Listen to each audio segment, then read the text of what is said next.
And अगर ये video देखने के बाद आपको थोड़ा सा भी कॉन्फिडेंस आ रहा है कि हाँ I can do it, and obviously आप लोग कर ही सकते हो। अगर आप लोग देख ही सकते हो कितना करके क्वेश्चंस आप लोगों को अटेंड मिनिमम करना पड़ेगा। Hi guys, this is Shomojit Bonik and welcome to another new video from this channel Biomed with Bonik. So guys, I know कि इस टाइम पे आप में से बहुत सारे स्टूडेंट्स नर्वस हो कि भैया ऑलरेडी हमारा बोर्ड्स कंप्लीट हो चुका है एंड बोर्ड्स के बाद समझ नहीं आ रहा है प्रिपरेशन कैसे करें। लास्ट महीने का प्रिपरेशन हमें इतना नर्वस कर रहा है कि कैसे हम लोग प्रिपेयर करें, ये थोड़ा सजेशन दीजिए। तो इसलिए I am making this video and obviously ये वीडियो सभी लोगों के लिए है। मतलब अगर आप लोग 650 के अब मॉक टेस्ट में स्कोर कर रहे हो, अगर आप लोग 650 के नीचे और 500 के नीचे स्कोर कर रहे हो, तो ऑब्वियसली गाइस सभी लोगों के लिए स्ट्रेटेजी है। एंड ऑब्वियसली ये स्ट्रेटेजी अगर आप लोग फॉलो करते हो तो आई एश्योर यू कि अगर आप लोगों का मार्क्स बहुत लो आ रहा है उसके बाद भी आप लोग मार्क्स को इंक्रीमेंट कर सकते हो। एंड ये वीडियो को देखने के बाद अगर आप लोग खुद के अंदर कोई भी पॉजिटिविटी जनरेट कर सके तो ऑब्वियसली नीचे कमेंट बॉक्स में कमेंट करना मत भूलना। तो चलिए without any further introduction let's start the video. I am Shomojit Bonik from Biomed with Bonik and let's start the video without any further introduction. तो पहले हमें करना पड़ेगा क्या? तो कोई भी मैनेजमेंट का कोर्स उठा लो, कुछ भी उठा लो, पहले आपको एक चीज करना पड़ेगा कि आपको टारगेट फिक्स करना पड़ेगा कि कौन से टारगेट में आप लोग जाना चाहते हो और कौन से डायरेक्शन में आप लोग तैरना चाहते हो। तो पहले हम लोगों को इसलिए जानना पड़ेगा कि ऑल इंडिया कोटा में, even West Bengal state quota में कट ऑफ और टारगेट आपका क्या होना चाहिए ताकि आप लोग एंड ऑब्वियसली कट ऑफ को आप लोग अचीव कर सको। तो चलिए वो पहले डिस्कस कर लेते हैं। मुझे जो लगता है ऑल इंडिया कोटा में अगर आप लोग 610 फॉर जनरल कैटेगरी स्कोर कर सकते हो तो you can get A government medical college. SC category में 510, एसटी कैटेगरी में 480 प्लस अगर आप लोग स्कोर कर सकते हो तो you can get A reputed government medical college in all India Kota. And अगर आप लोग स्टेट कोटा से हो, स्पेशली मैं वेस्ट बंगाल को फोकस कर रहा हूं, बाद में बहुत सारे स्टेट्स को लेकर डिस्कस करूंगा। वेस्ट बंगाल स्टेट कोटा से हो तो जनरल कैटेगरी के लिए 580 इज मैंडेटरी मार्क और टारगेट मार्क और बेंच मार्क, ठीक है। और एससी कैटेगरी में 470 is the benchmark and ST category में 250 is the benchmark for West Bengal state quota counselling, ठीक है। ये हो गया हमारा टारगेट। तो फर्स्ट टारगेट फिक्स करना हमारा कंप्लीट एंड सामने दीवार पे चिपका के रखना कि आपका टारगेट कितना है, कि कितना टारगेट आप लोग अचीव करना चाहते हो। इसके बाद टारगेट फिक्स करने के बाद आपको ऑब्जेक्टिव सेट करना पड़ेगा कि किस ऑब्जेक्टिव में हम लोग जाएंगे, मतलब बायो में कितना स्कोर होना चाहिए, ये टारगेट को अचीव करने के लिए वो आपको सेट करना पड़ेगा। इसलिए मैं एक एग्जांपल से बता रहा हूं, अगर आप लोग ऑल इंडिया कोटा से हो स्पेशली, तो यहां पर समझ लो आप लोगों का टारगेट है 610, तो यहां पर आप लोग बायो में 340 स्कोर कर सकते हो, फिजिक्स में 120, केमिस्ट्री में 150। लेकिन यही चीज में हम लोग सीमित नहीं रहेंगे, हम लोग ये भी बताएंगे कि बायो में अगर आपका वीक है तो बायो में आप लोग 320 कर दो, लेकिन जो 320 मार्क्स डेफिसिट हो रहा है बायो में वो एडजस्ट करो फिजिक्स और केमिस्ट्री में। अगर आप लोग फिजिक्स में वीक हो तो फिजिक्स में भाई लोग 80 ही अटेंड करो, लेकिन बायो में आप लोग 20 मार्क्स स्विच करो एंड केमिस्ट्री में 20 मार्क्स स्विच कर दो ताकि एंटायर जो सम अप रहेगा वो 610 रह जाए, ठीक है। एंड अगर आप लोग वेस्ट बंगाल स्टेट कोटा में हो तो ये डिस्ट्रीब्यूशन आप लोग देख ही सकते हो। 580 आप लोगों को परमुटेशन कॉम्बिनेशन करके बायो केमिस्ट्री एंड फिजिक्स को ऐसे अरेंज करना पड़ेगा ताकि टोटल मार्क्स आपको 580 रहे। ये बेसिक सा मुद्दा आपको मैंने समझा दिया कि हमारा first target fixation, second thing objective हमारा कंप्लीट हो गया। इसके बाद हमें करना पड़ेगा कुछ स्पेसिफिक थिंग्स, जैसे बहुत से लोगों का क्वेश्चन है भैया ड्यूरेशन तो बहुत कम है हमारे पास, 1 महीना, तो कैसे एग्जीक्यूट करें। तो अगर मैं पूरा अप्रैल मंथ को कैलकुलेट करके दे रहा 30 डेज एंड नीट से पहले आपको 5 दिन एक्स्ट्रा मिल जाएंगे। इस महीने का मैंने छोड़ ही दिया टोटली, मतलब मैंने मार्च का छोड़ ही दे रहा हूं टोटल नंबर ऑफ डेट्स, ठीक है। तो ड्यूरेशन आपके पास 5 वीक्स बचे हुए हैं। इन 5 वीक्स में the golden rule of your life और the golden rule for NEET examination is कि लास्ट 5 ईयर्स आप लोग इस 5 वीक्स में लास्ट 5 ईयर्स को 2 टाइम्स रिवाइज करो। 2 टाइम्स आपको रिवाइज करना पड़ेगा। आप लोग 2 टाइम रिवाइज करोगे। बार बार एम्फसाइज कर रहा हूं कि लास्ट 5 इयर्स का जो क्वेश्चन है नीट का, मतलब 2018 टू 2022, ये 2 बार आपको रिवाइज करना पड़ेगा। कैसे? तो यहां पर आपको 3 आवर का टेस्ट देना पड़ेगा। 3 आवर का टेस्ट देना पड़ेगा with in the stipulated time, 2 बजे से दोपहर 2 बजे से 5 बजे तक, ताकि आप लोग जो ये टेस्ट दे रहे हो यहां पर आपका एक फिजियोलॉजी सेट हो जाएगी। 2 बजे से 5 बजे के अंदर आपका दिमाग का सबसे ज्यादा एफिशिएंसी गेन होगा उसी टाइम पे on the date of the NEET, ठीक है, ये चीज। एंड यहां पर सेकंड जो करना पड़ेगा, सिर्फ एग्जामिनेशन देने से कुछ नहीं फायदा एग्जामिनेशन देने से, जब तक कि आप लोग ये एनालिसिस ना करो। तो आपको एनालिसिस कैसे करना पड़ेगा, 1.5 आवर टू 2 आवर में, मतलब 1.5 से 2 घंटा आपको देना पड़ेगा एनालिसिस के लिए। एंड एनालिसिस के टाइम पे आप लोग क्या करोगे, एनालिसिस के टाइम पे आप लोग करोगे क्या, मार्क द एनसीईआरटी। जो क्वेश्चन जिधर से अटक रहा है वो आप लोगों को एनसीईआरटी पेज नंबर ओपन करके पेज नंबर पे लिखना पड़ेगा कि this question came this year and these are the logics, ठीक है। ये लॉजिक आपको वहां से ढूंढना पड़ेगा फ्रॉम एनसीईआरटी। सभी क्वेश्चंस आप लोग एनसीईआरटी से उठा पाओगे इन केस ऑफ बायोलॉजी, ठीक है, बायोलॉजी, केमिस्ट्री तो आप खुद ब खुद ही कर सकते हो, आप सभी लोग केमिस्ट्री में राजा हो, एंड केमिस्ट्री में ऑर्गेनिक केमिस्ट्री, इनऑर्गेनिक केमिस्ट्री खुद से टीचर्स को देखकर भी सॉल्व करवा सकते हो, कॉन्सेप्ट से हो जाता है। लेकिन बायो, भाई लास्ट ईयर्स बायो में 20 क्वेश्चंस ऐसे आए थे जो असर्शनिज्म बेस्ड थे एंड जो ट्रू एंड फॉल्स टाइप के थे। These questions are too much hectic, जो आप लोग करने से मतलब डरते हो, मतलब मैं भी डरता था मेरे टाइम पे ऑब्वियसली। तो ठीक है, तो ये चीज आपको करना पड़ेगा कि असर्शनिज्म क्वेश्चन करने के लिए आपको मार्क द एनसीईआरटी बायो में आपका चपका चपका आपको मार्क करना पड़ेगा।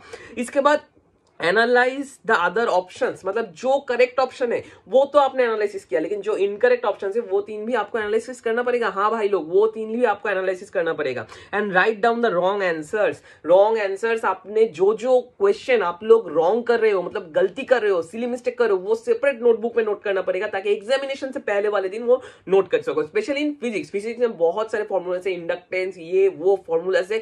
फॉर्मूलाज को आप लोगों, जो फॉर्मूलाज में आप लोग वीक हो उसमें आपको फोकस करना होगा। ठीक है, ये हो गया। एंड यहां पर एक अरेंजमेंट मैंने आपको दिया है जो आप लोग फॉलो कर सकते हो, नहीं भी कर सकते हो, लेकिन ये अरेंजमेंट अगर आप लोग फॉलो करते हो तो अगर आपका मार्क्स 300 से नीचे भी आ रहा है तो ऑब्वियसली आप लोग को इंक्रीमेंट कर सकते हो, क्योंकि मैंने भी ये स्ट्रेटेजी फॉलो किया था। फर्स्ट वीक में आपको 2018, 2019, 2020 ये 3 पेपर्स करना पड़ेगा, मतलब पर 2 दिन के गैप में 1 टेस्ट आपको देना पड़ेगा, 2 डेज, मतलब 2 दिन के अंदर एक पेपर आपको करना पड़ेगा। इसके बाद सेकंड वीक में आपको करना पड़ेगा ओनली 2021 एंड 2022 का पेपर, ये चीज आपको करना पड़ेगा। उसके बाद थर्ड वीक में सेम पेपर आपको रिपीट करना पड़ेगा। हाँ भाई, सबसे मजेदार चीज है कि अगर आप लोग पेपर करते हो तो वो सेम पेपर आप लोग जब नेक्स्ट टाइम करोगे तो ऑब्वियसली गलती तो करोगे भाई, ये मैं गारंटी देकर करते हो, गलती करोगे। एंड चैलेंज लो, अगर गलती नहीं करते हो तो कमेंट बॉक्स में कमेंट कर दो, लेकिन गलती आप लोग करोगे जब आप लोग सेम पेपर को सेपरेट टाइम पे रिपीट करोगे। तो सेम थर्ड वीक में 2018 एंड 2020 का पेपर आपको करना पड़ेगा, फोर्थ वीक में 2019, 21 एंड 22 एंड फिफ्थ वीक में, लास्ट वीक में, मतलब नीट से पहले वीक में आपको रिवाइज करना पड़ेगा एवरी पीवाईक्यूज, मतलब प्रीवियस ईयर्स क्वेश्चन एंड जो जो गलती मिस्टेक किए थे वो सब कुछ आपको रिवाइज करना पड़ेगा। इसके बाद आते हैं हम लोग duration of study. Duration of study कितना होना चाहिए, तो एवरेज में मान के चलता हूं 10 घंटा, एंड 10 घंटा ना भी हो तो 8 घंटा आपको पढ़ना पड़ेगा। जिस दिन आप लोग टेस्ट दे रहे हो उस दिन आपको 10 आवर्स देना पड़ेगा, क्योंकि 3 आवर्स आपको टेस्ट में जाएगा, 2 आवर्स आपका जाएगा एनालिसिस में, एंड लास्ट जो बचे हुए 5 आवर्स और 3 आवर्स रहेंगे, वहां पर आपको क्या करना पड़ेगा, वहां पर आपको रिवाइज एनसीईआरटी ये करना पड़ेगा। एंड यहां पर अगर आप लोग टेस्ट नहीं देते हो तो उस दिन आपको 8 घंटा तो मिनिमम पढ़ना होगा, 8 घंटा को डिस्ट्रीब्यूट करना होगा फिजिक्स, केमिस्ट्री एंड बायो में। देखो, सभी का पैटर्न ऑफ स्टडी सेम नहीं होता, सभी का जो स्ट्रेंथिंग ऑफ द सब्जेक्ट है वो सेम नहीं होता, तो आप आपके तरह से डिस्ट्रीब्यूट कर लो। ठीक है, ये हो गया। उसके बाद एक प्रॉपर टाइम शेड्यूल आपको मेंटेन करना पड़ेगा। मैंने जब नीट देने गया था उससे पहले 1 महीना तक मैंने क्या किया था, मैं सुबह 8:30 बजे उठता था, 12:30 बजे मैं खाता था, ताकि 12:30 बजे जब मैं खा रहा हूं तब क्या होता है, तब जो ग्लूकोज मेरे बॉडी में जा रहा है तो दिमाग में जाते जाते ऑलरेडी 2 बजे मेरा my brain is totally filled with glucose. And obviously जब आप लोग दिमाग चलाओगे तो उस टाइम पे ग्लूकोज तो लगेगा, एनर्जी तो आपको लगेगा, तो ऑब्वियसली 2 बजे से 5 बजे तक, ताकि मुझे भूख ना लगे, इसलिए मैं खाता था 12:30 बजे। ठीक है, इसके बाद आपको क्या करना पड़ेगा, 5 बजे, 2 बजे से 5 बजे आपने टेस्ट ने दे दिया, उसके बाद 6 बजे से शाम को 6 बजे से सुबह 2 बजे तक और 1 बजे तक आपको पढ़ना पड़ेगा। यहां पर 4 घंटा आपको मिनिमम एडजस्ट करना पड़ेगा, मतलब अगर आप लोग 6 बजे पढ़ने बैठ रहे हो तो 10 बजे तक, 11 बजे तक पढ़ लिया तो 4-5 घंटा हो गया, तो जल्दी सो जाओ। लेकिन ये शेड्यूल आपको स्ट्रिक्टली मेंटेन करना पड़ेगा, क्योंकि आवर बॉडी, मतलब हमारा सभी का बॉडी एक सर्कैडियन रिदम में चलता है। एंड नीट से पहले वाले 1 महीना अगर आप लोग ये रिदम को सेट नहीं कर सकते हो तो एग्जामिनेशन हॉल में जब जाओगे उस टाइम पे दिमाग से सोचो चीज को, उस टाइम पे आपका बॉडी का फिजियोलॉजी ऐसा होगा कि 2 बजे से 5 बजे के अंदर भूख लग जाएगा, दिमाग चकराना स्टार्ट हो जाएगा, एंड बहुत सारे टाइम ऐसे भी हो सकते हैं कि आप लोग लेथर्जी भी हो सकते हो, अनकॉन्शियस भी हो सकते हो। तो ऑब्वियसली ये रिस्क हम लोग नहीं ले सकते, आपका करियर का सवाल है तो ऑब्वियसली ये रिस्क हम लोग नहीं ले सकते। तो this is the appropriate schedule जो आप लोग मेंटेन कर सकते हो, जो मैंने भी किया था। यहाँ पर छोटा मोटा मॉडिफिकेशन आप लोग कर सकते हो। इसके बाद रिवीजन प्लान आपका कैसा होगा, तो रिवीजन प्लान बहुत मोटा मोटा करके बता रहा हूँ। रीड द एनसीईआरटी, आपको एनसीईआरटी रीड करना पड़ेगा। 1 शॉर्ट वीडियोस, मतलब शॉर्ट वीडियोस देखना पड़ेगा, specially short videos in organic chemistry, inorganic chemistry. देखो, फिजिक्स का शॉर्ट वीडियो देखने से कोई फायदा नहीं है, फिजिक्स आपको प्रैक्टिस करना पड़ेगा from previous years question and JEE mains papers. लेकिन यहाँ पर 1 shot videos in organic, inorganic chemistry बहुत सारे वीडियोस पड़े हुए हैं, वो देख सकते हो, एमसीक्यू सॉल्व कर सकते हो। Revise physics formulas and exceptional problems, कुछ करो ना करो भाई, एग्जामिनेशन से पहले वाले दिन एक्सेप्शनल प्रॉब्लम्स करके जाना। स्प्रिंग पुली जो मैकेनिज्म होता है, ये वो बहुत सारे एक्सेप्शंस प्रॉब्लम्स रहते हैं, बहुत सारे टेक्निक्स रहते हैं जो आपको रिवाइज करना पड़ता है। उसके बाद लास्ट 5 ईयर जेईई मेंस का पेपर भाई लोग देख के जाओ।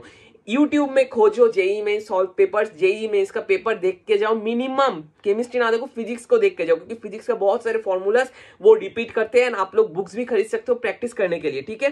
एंड यूट्यूब डिस्कशंस देखो, इस टाइम पे ज्यादा बुक्स पढ़ने से, फिजिक्स का बुक्स पढ़ने से ज्यादा अच्छा होगा कि डिस्कशन देखो and previous year question solve करो, ताकि दिमाग को चला सको फिजिक्स में, खुद ट्राई कर सको प्रॉब्लम्स। ऐसा नहीं कि सिर्फ देखते देखते हो जाएगा, पढ़ते पढ़ते हो जाएगा, आपको खुद का दिमाग को भी चलाना पड़ेगा, ठीक है।